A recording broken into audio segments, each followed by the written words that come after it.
Je crois que le Seigneur veut nous rappeler ce soir qu'il est un Dieu bon, un Dieu de bonté et de miséricorde. Nous savons tous qu'il y a un jour pour le jugement et pour la manifestation de la colère de Dieu, mais ce n'est pas encore ce jour, le grand jour de la colère du Seigneur et du jugement de Dieu. Bon, le Seigneur, c'est vrai, a déjà commencé ses jugements et il commence par sa maison, mais il ne faut jamais que nous oublions que le Seigneur est un Dieu de miséricorde et de bonté. Il a envoyé Jésus pour manifester la grâce et la vérité par Jésus. Donc n'oublions jamais que nous avons affaire à un Dieu de bonté et de miséricorde. Et que la seule chose qu'il nous demande, c'est d'avoir un cœur sincère et droit devant lui. Et quand on a ce cœur sincère et droit, on s'ouvre à la bonté et à la miséricorde de Dieu et il peut faire une œuvre dans nos cœurs. Il peut nous montrer ce qui ne va pas. Il peut nous faire grandir en lui. Si nous avions constamment un Dieu qui avait le doigt pointé contre nous comme ça pour nous accuser et nous montrer nos faiblesses et nos péchés, on n'aurait aucune hardiesse à nous approcher du Seigneur. Si on a cette conception d'un Dieu qui est toujours un Dieu vengeur et qui est à la recherche de la moindre de nos faiblesses pour nous accuser, c'est pas du tout la conception du Seigneur. Le vrai Seigneur, le vrai Jésus, c'est un Dieu de miséricorde. Il ne pointe pas du doigt, il étend les bras pour nous accueillir.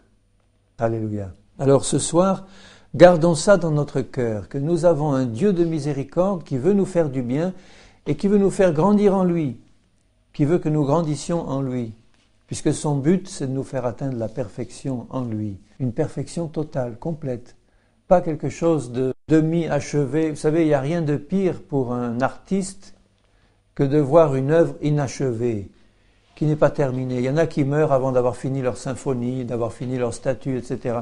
Et ça reste comme un chef-d'œuvre inachevé, ça n'a aucun sens. Alors que Dieu, qui est un artiste, sur le plan de la création, quand on voit les choses qu'il a faites, il n'a pas laissé les choses à moitié finies, il les a parfaitement achevées, et quand il a vu que tout était fini, il a dit « c'est bien, c'est beau, c'est très bien même » quand il a eu fini l'homme. Et alors, il ne va pas vouloir s'arrêter tant que nous ne sommes pas parvenus à la perfection, pourvu que nous le laissions faire. Alors, on sait que le salut est gratuit. Le salut est tout à fait gratuit, il s'obtient par la foi en Jésus-Christ. Mais le Seigneur nous dit aussi que nous devons gagner Christ. Ça peut paraître contradictoire. Si un salut est gratuit, est-ce qu'on a besoin de gagner quelque chose ? Pourtant, la parole est claire, il faut gagner Christ. Et ce soir, je voudrais parler de ça, gagner Christ. Il ne faut pas que notre relation avec le Seigneur soit une relation religieuse ou une relation parce que nous avons entendu parler de lui. Nous devons le gagner pour être trouvés en lui, pour que lui soit trouvé en nous pleinement, manifesté par toute la nature du Seigneur qui se manifeste en nous. Elle est merveilleuse, la nature du Seigneur Jésus. Qui est comparable à Jésus ? Qui est comparable à Jésus ? Et ce même Jésus qui vit en nous par le Saint-Esprit veut nous transformer pour nous rendre semblables à lui. Pour que quand le monde, quand l'Église nous voit, elle puisse voir Jésus manifesté en nous dans sa beauté, dans sa splendeur, dans sa miséricorde, dans sa compassion. Qui est semblable à Jésus, notre merveilleux Seigneur et Sauveur ? Personne. Et pourtant, Jésus dit, je veux que tu sois semblable à moi. Je veux que tu deviennes semblable à moi. Et c'est lui qui le fait. C'est lui qui le fait si nous restons fidèles et attachés à lui.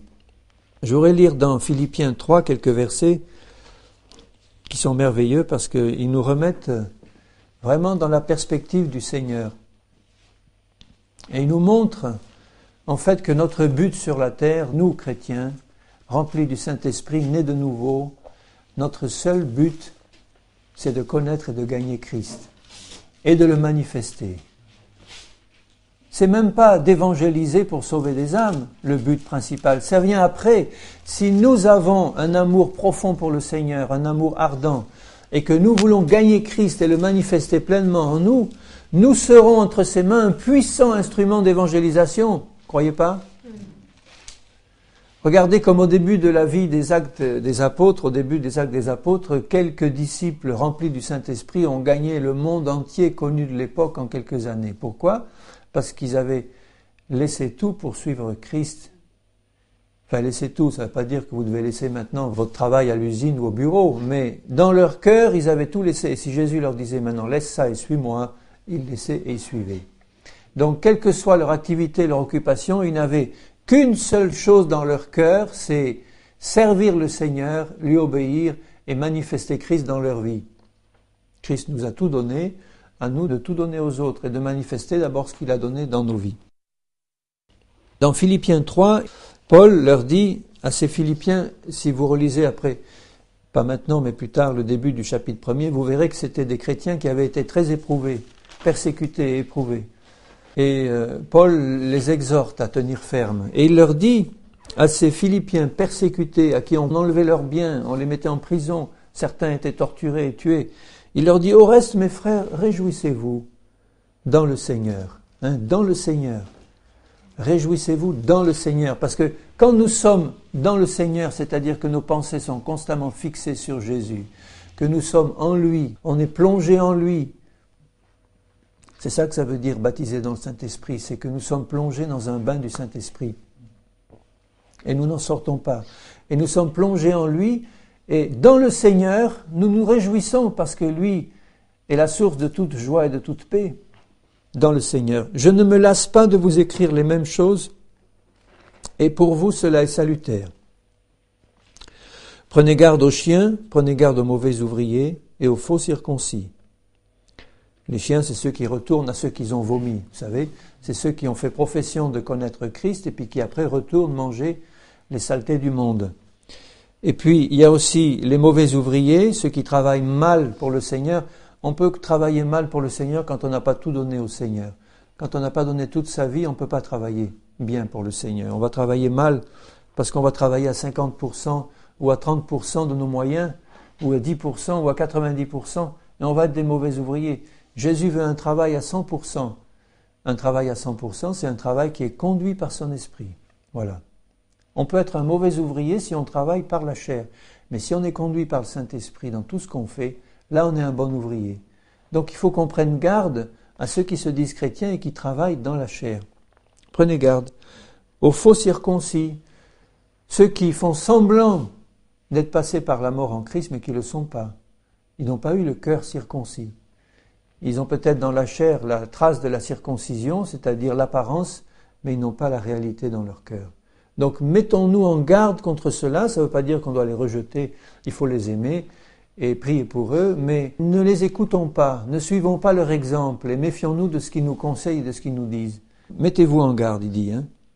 Car les circoncis, c'est nous qui rendons à Dieu notre culte par l'Esprit de Dieu, qui nous glorifions en Jésus-Christ et qui ne mettons pas notre confiance dans la chair. Vous voyez, il insiste sur la marche par l'Esprit et ne rien faire selon la chair et pas nous confier dans les traditions, les méthodes des hommes. Rien de tout ça.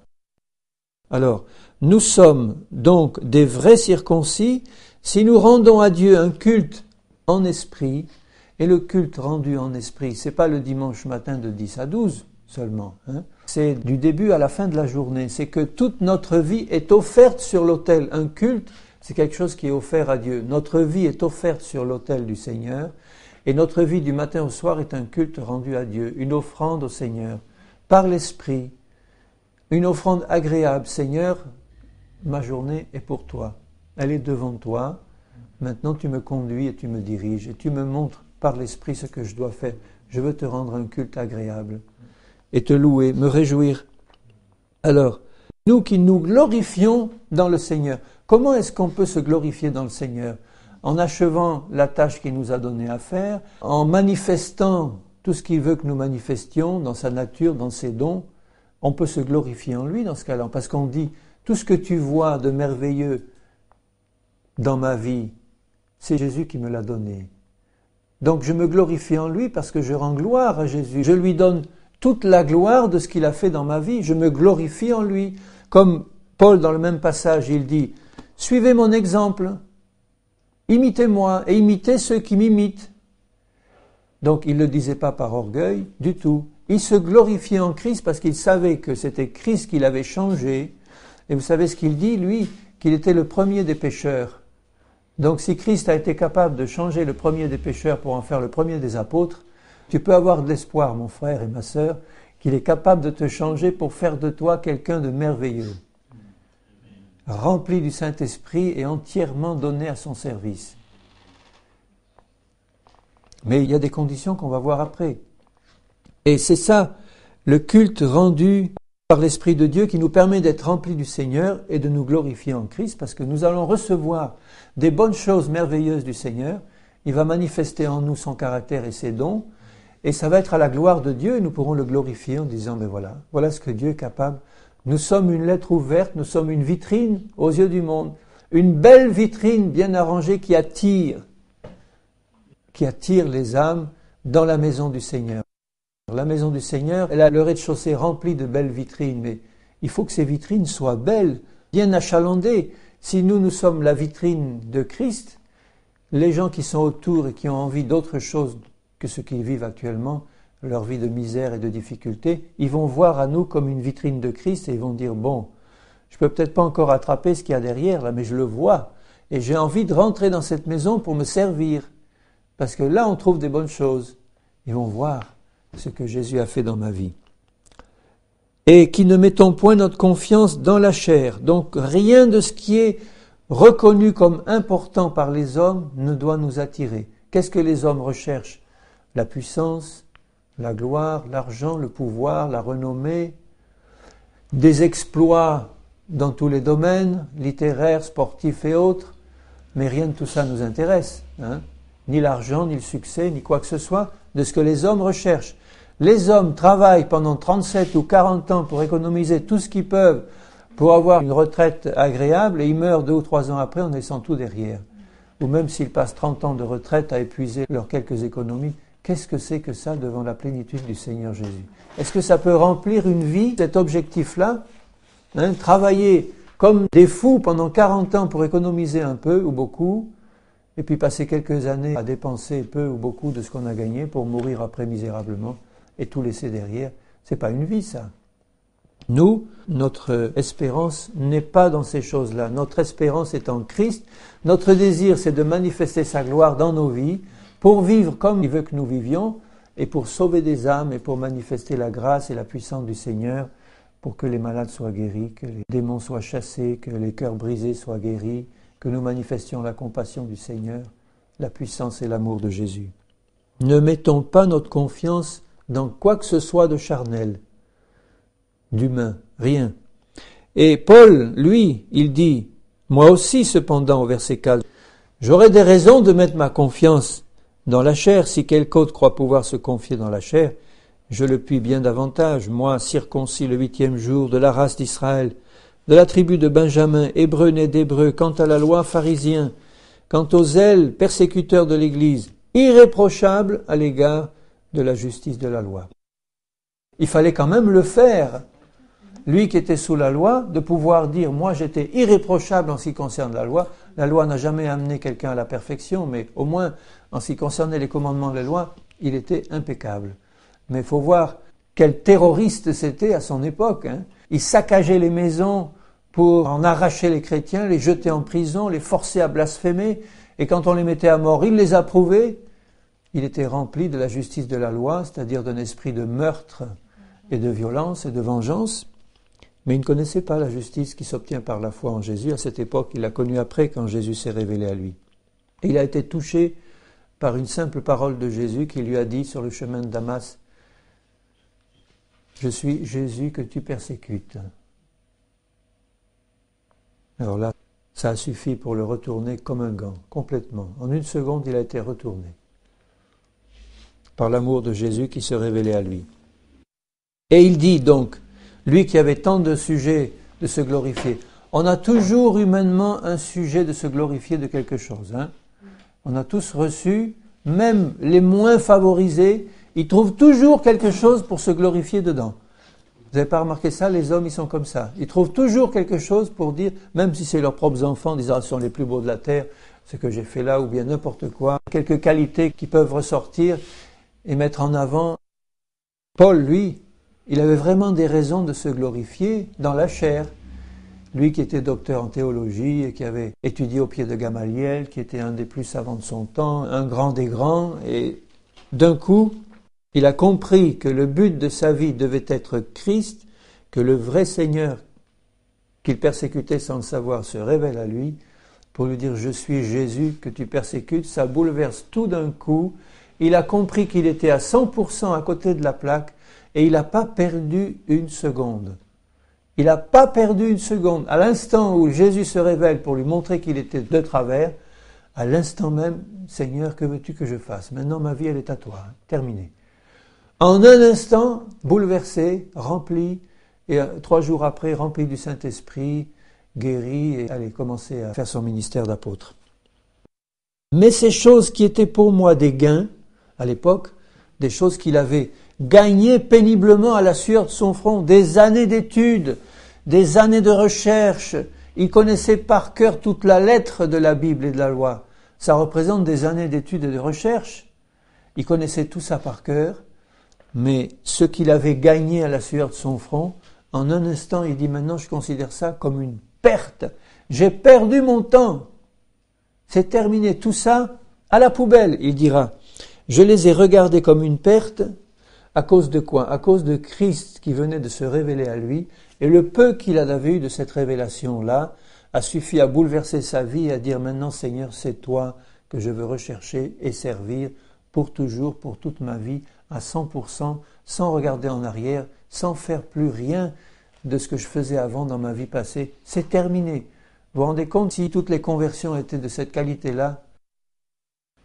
Et même au verset 8, il dit, regardez ce qu'il dit. Je regarde toutes choses, pas seulement ce qu'il avait acquis par son travail et ses études, mais je regarde toutes choses comme une perte à cause de l'excellence de la connaissance de Jésus-Christ, mon Seigneur, pour lequel j'ai renoncé à tout. Et je les regarde comme de la boue, toutes ces choses que le monde recherche, et toutes ces choses que bien souvent l'Église recherche aussi. Le succès, la prospérité, la renommée. Il y a beaucoup de chrétiens et beaucoup de ministères qui recherchent ça.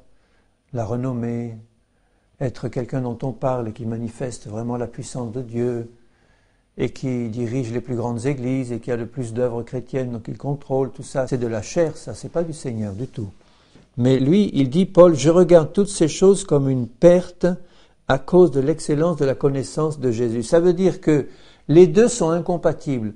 Tu peux pas avoir dans le cœur quelque chose de l'amour du monde et l'amour de Jésus. S'il y a les deux, ça va t'empêcher de connaître Christ. Puisque lui, il dit, je renonce à tout pour la connaissance de Christ. Ça veut dire que les deux sont pas possibles de suivre en même temps. Jésus dit bien, tu peux pas servir Dieu et Mammon. Tu peux pas servir 2 maîtres à la fois. Ou tu sers entièrement Jésus à 100%, ou bien tu vas servir le monde, mais si tu fais les deux, tu perdras tout.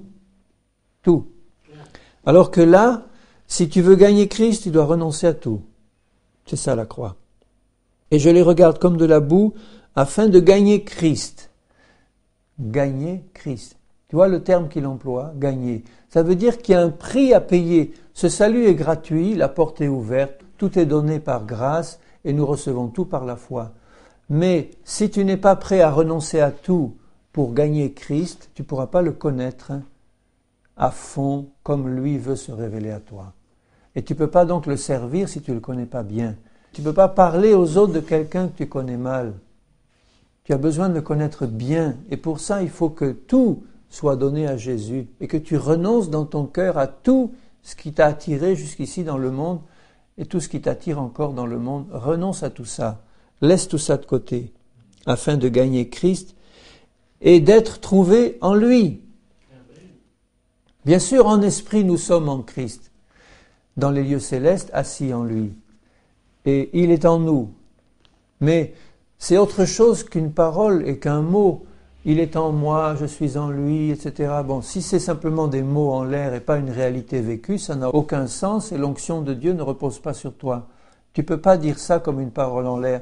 Tu le dis comme une réalité dans ta vie. D'abord, une réalité de ton engagement. Tu as tout donné parce que tu as eu la révélation que Jésus t'a tout donné. Donc ça vaut la peine de lui donner tout, par reconnaissance et par amour pour lui. D'autant plus que c'est en lui donnant tout qu'il va se révéler pleinement, que tu vas être vraiment rempli du Seigneur et que tu vas pouvoir être utilisé par le Seigneur. Donc, je gagne Christ pour être trouvé en lui, non avec ma justice qui vient de la loi, mais avec la justice qui s'obtient de la foi en Christ, qui vient de Dieu par la foi, afin de connaître Christ et la puissance de sa résurrection et la communion de ses souffrances, en devenant conforme à lui dans sa mort, pour parvenir, si je puis, à la résurrection d'entre les morts.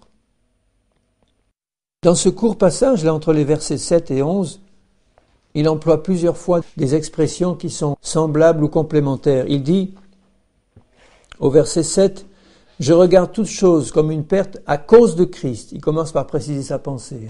Tout ça, j'y renonce à cause de Christ, c'est-à-dire parce que lui en vaut la peine. Et ensuite, il dit qu'il regarde tout comme une perte à cause, pas seulement de Christ, mais à cause de l'excellence de la connaissance de Jésus-Christ. C'est pas simplement pour Christ qu'il le fait, mais pour connaître Christ. Sinon, ce sera un sacrifice offert à quelqu'un qui ne connaîtrait pas, c'est déjà pas mal, mais Jésus veut aller plus loin. Donc il commence par considérer tout ça comme une perte à cause de Jésus, mais il ne veut pas s'arrêter là. Il dit, Seigneur, je ne veux pas simplement te donner ma vie comme ça sans te connaître, mais je considère tout comme une perte parce que je veux te connaître. Et il y a dans la connaissance de Christ une excellence. L'excellence de la connaissance de Christ. C'est la chose la plus excellente sur la terre. Vous pouvez dire amen à ça? C'est la chose la plus excellente sur la terre. Connaître Christ qui nous introduit au Père par le Saint-Esprit. Et si nous connaissons tous Christ individuellement, nous allons avoir entre nous une merveilleuse communion fraternelle parce qu'elle va se faire dans la lumière de Christ. Il ne peut pas y avoir de communion entre nous si nous ne connaissons pas Christ, une communion complète et réelle. Et ce qui fait le manque de communion entre chrétiens aujourd'hui, entre églises, entre chrétiens, c'est le manque de connaissance de Christ au milieu de nous. Si nous connaissons tous Christ de la même manière, on va se rencontrer aussitôt et on va communier intensément dans le même esprit parce que nous connaissons chacun, toi et moi, Christ de la même manière. Et il dit ensuite, pas seulement le connaître, mais le gagner et d'être trouvé en lui. Parce que c'est quelque chose de plus. Tu vois, il dit, je commence par laisser tout pour Christ. Mais ensuite, je veux te connaître, Christ. Mais il veut encore aller plus loin. Il veut le gagner. C'est-à-dire être comme lui. C'est ça, gagner Christ. C'est être trouvé en lui, semblable à lui, puisqu'il dit, par la suite, d'être trouvé en lui, par la justice qui vient de la foi, qui vient de Dieu, afin de connaître, en devenant conforme à lui. Voilà le but suprême.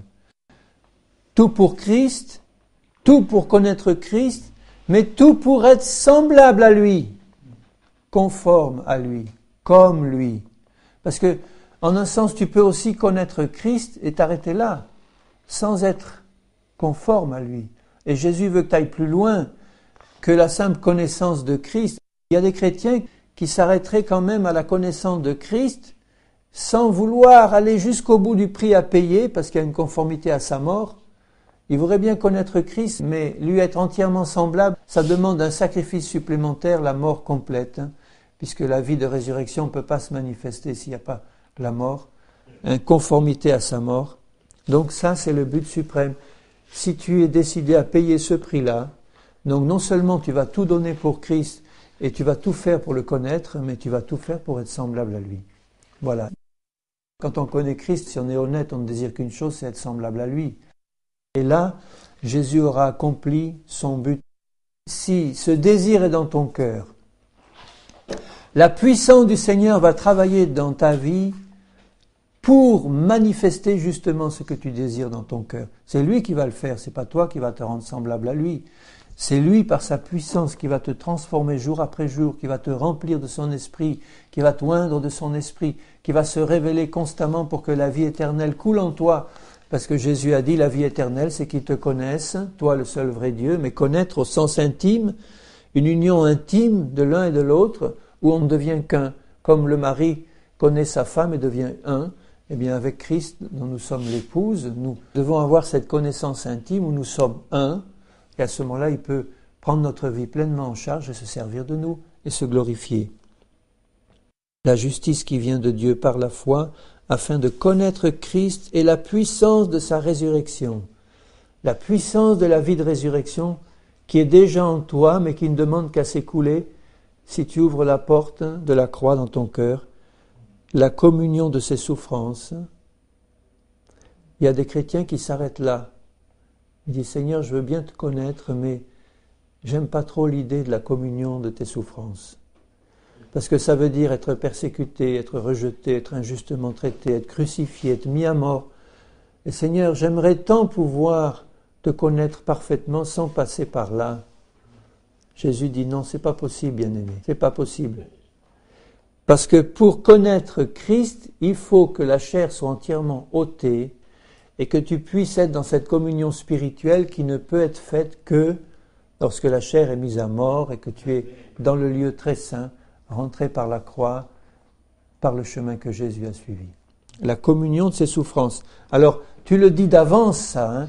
Tu le dis, Seigneur, je veux tout te donner, je veux te connaître et je veux être semblable à toi. J'ai compris que le prix que tu me demandes, c'est la communion à tes souffrances. Seigneur, d'avance, j'accepte. Je signe en blanc, la page elle est encore blanche, ou en tout cas celle que tu me tends, je signe là, Seigneur, tu peux y mettre ce que tu veux. De tout cœur, Seigneur, Amen. Parce que le but en vaut la peine. Il n'y a qu'une seule chose qui compte, c'est être semblable à Jésus, ici-bas sur cette terre. Et pour ça, il faut accepter la communion de ses souffrances. C'est ça le véritable évangile de Jésus-Christ. La joie parfaite, la sainteté parfaite, la joie merveilleuse qui remplit nos cœurs dès à présent, sa paix parfaite parce qu'on a accepté de payer ce qu'il nous demandait à payer et puis de passer par la communion de ses souffrances. Et là, on est en union de cœur avec notre Seigneur. On est vraiment en union de cœur. Il dit, d'accord, bien-aimé, ça va. Tu as compris, je peux travailler dans ta vie. Et après, quand l'épreuve de la souffrance, des communions aux souffrances de Christ arrive, surtout ne t'étonne pas ou ne te retire pas en disant non, si j'avais su, j'aurais jamais signé en blanc. Non, ne t'étonne pas, il faut que tu passes par là parce qu'il y va de la gloire de Dieu dans ta vie. Quand tu seras passé par l'épreuve de la communion aux souffrances de Christ et que tu auras accepté ça pleinement dans l'épreuve, la puissance de la vie de résurrection va se manifester ici-bas dans ta vie. Tu auras l'esprit brisé, la chair quand elle est brisée. Quand cette carapace de chair est brisée, que tout ce qui est dur en nous est brisé par la mort de la croix, à ce moment-là, on devient tendre dans les mains du Seigneur et on peut pleinement manifester la compassion et l'amour du Seigneur et puis être utilisé. Il n'y a plus rien de dur qui sort, il n'y a plus rien de charnel, de méchant, de mauvais, d'impatient, d'impur qui sort. La croix et l'épée de l'esprit sont passés par là et tu as été brisé quelque part, il y a eu un brisement dans ton cœur et dans ta vie. Tu as communié aux souffrances de Christ. C'est pas un brisement qui vient de la punition de tes péchés, c'est un brisement qui vient de simplement la mise à mort de la croûte qui est encore sur toi, de cette croûte charnelle qu'il faut qu'elle soit mise complètement à mort. Et à ce moment-là, tout le parfum de Christ se répand. Pour parvenir, si je puis, là c'est pas un si je puis de possibilité, c'est un si je puis de permission. Dans le texte grec, c'est si j'ai la permission de. Donc, c'est pas un signe d'incrédulité de la part de Paul de dire pour parvenir si je puis à la résurrection d'entre les morts. Il sait très bien que la seule condition pour qu'il y arrive, c'est que Dieu le lui permette. Et Dieu le permet à tous ceux qui veulent payer le prix. Donc, c'est pas un si d'incrédulité, c'est simplement un si je puis de dire si Dieu me fait cette grâce, moi j'ai compris les étapes par lesquelles je dois passer, c'est-à-dire tout donner, tout considérer comme une perte et tout laisser de côté, et à ce moment-là accepter la communion aux souffrances de Christ. Moi j'ai fait tout ce que Dieu me demandait, maintenant que sa grâce fasse le reste. Par sa permission, je vais atteindre le but. Mais ce n'est pas un cri d'incrédulité, ceci je puis. C'est simplement une confession de sa totale dépendance de la volonté du Seigneur, mais il dira par la suite qu'il a une pleine confiance que Dieu va faire ce qu'il veut faire dans sa vie parce que lui a ouvert pleinement la porte. Ce n'est pas que j'ai déjà remporté le prix ou que j'ai déjà atteint la perfection. entièrement manifesté. Et on verra de quel prix il parle là, un peu plus tard. Mais je cours pour tâcher de le saisir. Là encore, ce n'est pas une manifestation d'impuissance ou d'incrédulité quand il dit pour tâcher de le saisir. C'est-à-dire pour m'efforcer de le saisir. Je cours pour un seul but dans mon cœur, c'est Jésus. Le but, c'est lui. Le prix de ma course, c'est Jésus lui-même.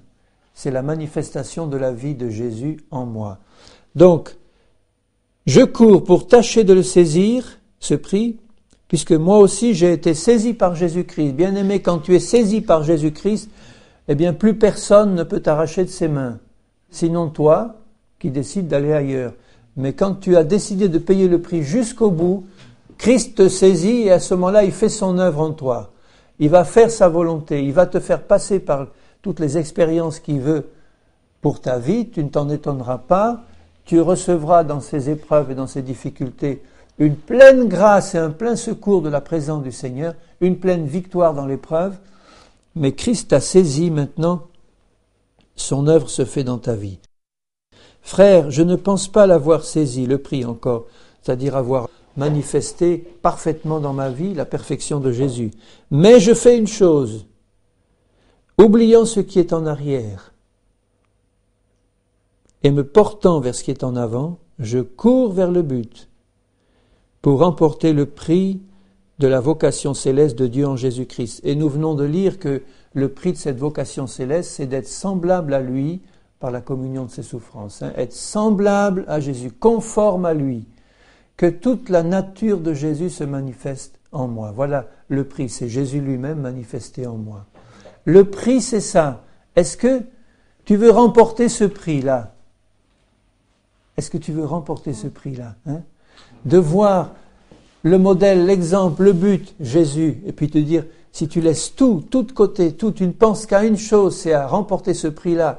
Tu cours vers le but en te disant, Seigneur, il n'y a plus qu'une chose qui compte, c'est être semblable à toi, pour que toi, mon but, mon sauveur, mon Seigneur que je vois là devant moi, je cours vers toi parce que plus je te vois, plus je te regarde, plus je te contemple, plus je suis transformé à ton image. Et c'est ça que je veux, Seigneur, pour te glorifier parce que toi, tu es merveilleux. Et je veux que ta nature se manifeste en moi. Voilà le prix. Je veux remporter ce prix-là. Donc il n'y a plus rien qui m'intéresse à part ce prix-là. Même pas le ministère chrétien. Ça, c'est secondaire. Même pas les dons manifestés. Même pas le salut des âmes. Vous comprenez ce que je veux dire? C'est d'une importance suprême, le salut des âmes et la préparation de l'épouse. Mais comment l'épouse va pouvoir se préparer si elle n'a pas les yeux fixés sur le but et si elle ne veut pas remporter ce prix? Comment allons-nous gagner vraiment des âmes si nous n'avons pas les yeux fixés sur ce but et si nous ne voulons pas remporter ce prix? Tandis que si nous sommes pleinement fixés sur ce but, désirant remporter ce prix, être semblable à Jésus en acceptant qu'il fasse tout ce qu'il veut faire dans ma vie parce que j'ai tout donné, à ce moment-là, nous allons être puissamment transformés, remplis, oints par le Saint-Esprit, et à ce moment-là, il va pouvoir nous utiliser pour gagner des âmes et pour préparer l'épouse. À ce moment-là, nous allons glorifier le Seigneur. Je cours vers le but pour remporter le prix de la vocation céleste de Dieu. Vocation, ça veut dire appel. C'est Dieu le Père qui est là derrière Jésus et qui, de sa voix tendre, nous appelle à lui en disant « Venez, venez, je veux vous transformer pour que vous soyez semblables à l'image de mon Fils. Venez, venez. » Et quand on entend cet appel dans le cœur, on y va. Je ne résiste pas à la vocation céleste, à l'appel du ciel, à l'appel de Dieu. Venez, qui veut venir? Il appelle tous les hommes. Il y a beaucoup d'appelés, peu d'élus, parce qu'il y en a peu qui acceptent de payer ce prix. C'est facile au cours d'une réunion d'évangélisation de dire ceux qui veulent lever la main pour suivre Jésus, levez, allez, on s'approche et on prie, on verse quelques larmes et puis on repart. Mais est-ce que tu as compris que le prix de la vocation céleste c'est d'être semblable à Jésus et qu'il y a un prix à payer, tu dois tout laisser dans ce monde et dans ta vie passée et te donner entièrement à Jésus pour qu'il fasse une œuvre profonde dans ta vie et toi tu as l'œil fixé sur Jésus pour être semblable à lui. Il y a ce prix à payer là. Et c'est un prix qui est élevé, parce qu'il va te coûter tout, à 100%. Et là, quand tu as compris ça dès le premier jour, comme Paul l'a compris, à ce moment-là, tu peux devenir un apôtre puissant entre les mains du Seigneur. Quand je dis apôtre, je ne parle pas du ministère là d'apôtre, mais envoyé du Père, comme Jésus a été envoyé, je vous envoie. L'Esprit du Seigneur repose sur moi parce qu'il m'a envoyé pour guérir ceux qui ont le cœur brisé, etc., etc. Ce passage merveilleux. Eh bien, Jésus a dit, comme le Père m'a envoyé, moi, je vous envoie. Mais il disait ça à ceux qui étaient d'abord passés par ce chemin-là, qui avaient accepté de gagner Christ en perdant tout le reste. Alors là, Dieu peut envoyer ces hommes et ces femmes-là. Ils font du bon travail pour lui parce que c'est Dieu qui travaille en eux. Ils font du bon travail pour lui. Et au verset 15, nous tous donc qui sommes parfaits, si tu as décidé dans ton cœur de tout faire en laissant tout de ton passé, de ta vie passée, de ce monde, pour être semblable à Jésus en gardant les yeux fixés sur lui, Dieu dit que tu es déjà parfait. Parce que ton cœur est tout entier pour lui. C'est ça être parfait, intègre, totalement pour Jésus, à 100%. Même si cette perfection n'est pas encore manifestée, Dieu te voit parfait parce que tout ton cœur est pour lui. Tout. Et il peut dire, nous tous qui sommes parfaits, alors qu'il vient de dire, je n'ai pas encore vu cette perfection manifestée, mais je suis déjà parfait parce que toutes les conditions sont réunies. J'ai donné toute ma vie au Seigneur, il m'a tout donné de son côté, et il m'a saisi, il fait son œuvre en moi, et il va l'achever. Parce que ce qu'il commence comme œuvre créatrice, il l'achève. Et tu le verras de tes yeux. Ici-bas, dès maintenant, avant le retour de Jésus. Parce que tu peux être transformé ce soir même par la puissance de résurrection du Seigneur. Si tu as donné ta vie à 100% au Seigneur, déjà ce soir, il te transforme. Déjà ce soir, il te change. Tu n'es plus le même en sortant d'ici. Parce que la parole de Dieu est une parole puissante. Dieu dit et la chose s'accomplit. Alors il dit dans mon cœur des paroles qui vont me créer, me transformer. Je suis une nouvelle création en lui, mais il faut que cette nouvelle création se manifeste dans toute ma vie.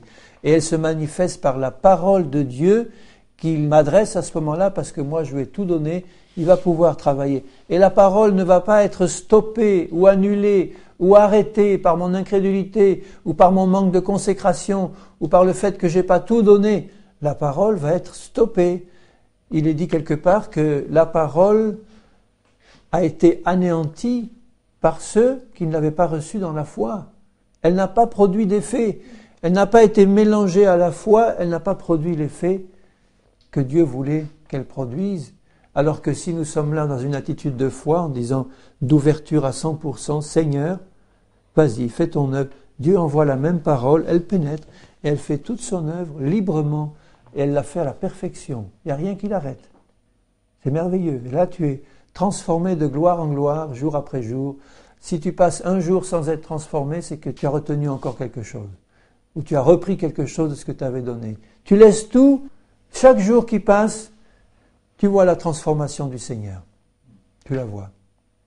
Tu sens et tu vois l'Esprit du Seigneur grandir dans ta vie. Ayons cette même pensée, nous tous qui sommes parfaits. On a la pensée unique, c'est ça. On est tous dans la même pensée. Seigneur, que je sois semblable à toi parce que tu es tellement merveilleux. Je veux te connaître pour être semblable à toi. Et si vous êtes en quelque point d'un autre avis, hélas, Dieu vous éclairera aussi là-dessus. Une parole de foi, Il savait bien que parmi ceux qui l'écoutaient, qui l'entendaient, il y en avait qui n'étaient pas tout à fait d'accord là-dessus, qui retenaient encore quelque chose. Mais il dit, Dieu va vous éclairer. Il va vous faire comprendre. Pourquoi il va te faire comprendre? Parce que tu seras dans l'impasse. Et tu seras dans l'impasse si tu laisses quelque chose dans ta vie qui vient de ta vie passée ou du monde, ou si tu n'as pas tout donné au Seigneur pour qu'il te transforme, quelque part, l'œuvre du Seigneur va s'arrêter, tu seras dans l'impasse, tu seras coincé, et à ce moment-là, tu vas te poser la question, si tu es honnête, et Dieu va t'éclairer. Il t'éclairera. Et tu vas repartir.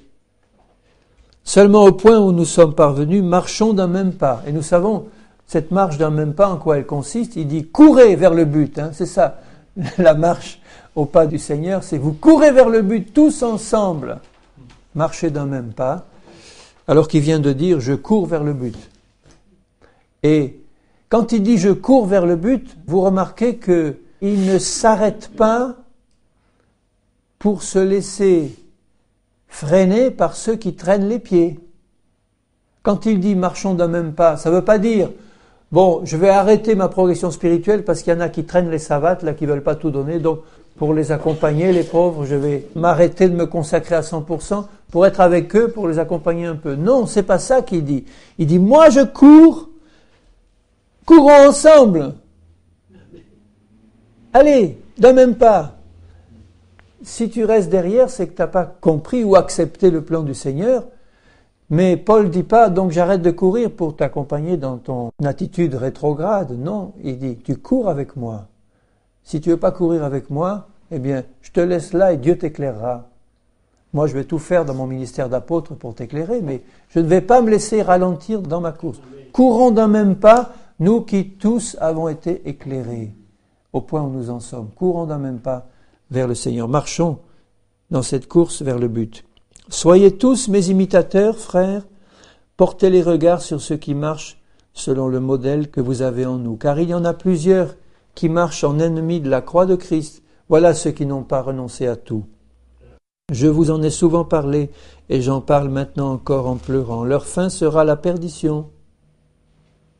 Ils ont pour Dieu leur ventre. Le ventre, là, c'est une image pour désigner tout ce qui concerne le monde, la chair et le monde. Hein. Donc tout ce qui est dans la chair et dans le monde, ils ont pour Dieu ça, voilà leur Dieu. Au lieu d'avoir leur Dieu là sur le trône, Jésus-Christ, vers lequel on court, en fait, ils ont pour Dieu leur ventre, la chair et ce monde. Leur fin sera selon leur désir. C'est ça que tu as voulu, eh bien, tu vas y tomber dans la perdition. C'est pas ça que Dieu veut pour toi. Ils mettent leur gloire dans ce qui fait leur honte. Ils ne pensent qu'aux choses de la terre. Il dit même pas que ce sont des grands pécheurs. Ils ne pensent qu'aux choses de la terre. Peut-être que ça va être le succès, l'argent, ces choses-là, ou les économies à faire pour la retraite, ou que sais-je moi. Hein. C'est pas interdit par Dieu d'en faire, mais mettons-le à sa juste place. Jésus d'abord et son œuvre d'abord, et le reste il pourvoira. Mais notre cité à nous est dans les cieux, la Jérusalem céleste. Elle est dans les cieux, et c'est là, nous avons les yeux fixés sur cette cité, d'où nous attendons aussi comme sauveur le Seigneur Jésus-Christ, qui transformera le corps de notre humiliation en le rendant semblable au corps, la touche finale, la résurrection du corps, au corps de sa gloire, par le pouvoir qu'il a de s'assujettir toutes choses. Je lis le premier verset du chapitre 4. C'est pourquoi, mes bien-aimés et très chers frères, vous qui êtes ma joie et ma couronne, demeurez ainsi fermes dans le Seigneur, dans ce but-là. Ne laisse pas tomber un seul instant le but à atteindre, ici-bas, être comme Jésus, être rempli de son esprit, être rempli de sa puissance et de sa nature. Voilà ce que Jésus veut pour chacun de nous. Il a la puissance de le faire et il le fera si nous avons un cœur tout entier tourné vers ce but et vers Jésus. Il a la puissance de le faire et il le fera. Il nous rendra ici-bas parfaits sur cette terre comme lui est parfait, saint comme notre Père Céleste est saint, parce que Dieu fait les choses à merveille. Jésus est toujours le même, hier, aujourd'hui, éternellement. Il veut nous transformer à son image et faire de nous des flammes de feu qui vont transmettre son feu à lui et qui vont manifester sa gloire. Si tu dis oui, dis-le de tout ton cœur et tu vas voir Dieu agir avec puissance dans ta vie. Amen. Tu ne peux pas rester au même point, jamais, jamais. Avec Jésus, une fois qu'il t'a saisi, et même si tu as l'impression quelquefois d'être dans un désert, ça ne veut pas dire que spirituellement tu stagnes. La stagnation spirituelle elle ne vient que quand on laisse tomber le Seigneur ou quand on n'est pas dans une consécration réelle. Le chemin du désert, il fait partie de la formation et des souffrances de Christ. Il y est passé aussi. Donc, si tu passes par un désert où tu as l'impression qu'il n'y a rien qui se passe, que tu voudrais faire des choses pour Christ et tu ne fais pas grand-chose, c'est pas ça. Hein? Le problème pour Jésus, c'est que tout ton cœur soit tout entier pour lui et que tu le laisses faire. Tu es dans le désert, Jésus est avec toi. Il fait son œuvre, il a permis que tu y passes. C'est pour un temps seulement, 40 jours. Et après, tu vas sortir revêtu de la puissance du Seigneur pour accomplir ses œuvres. Amen.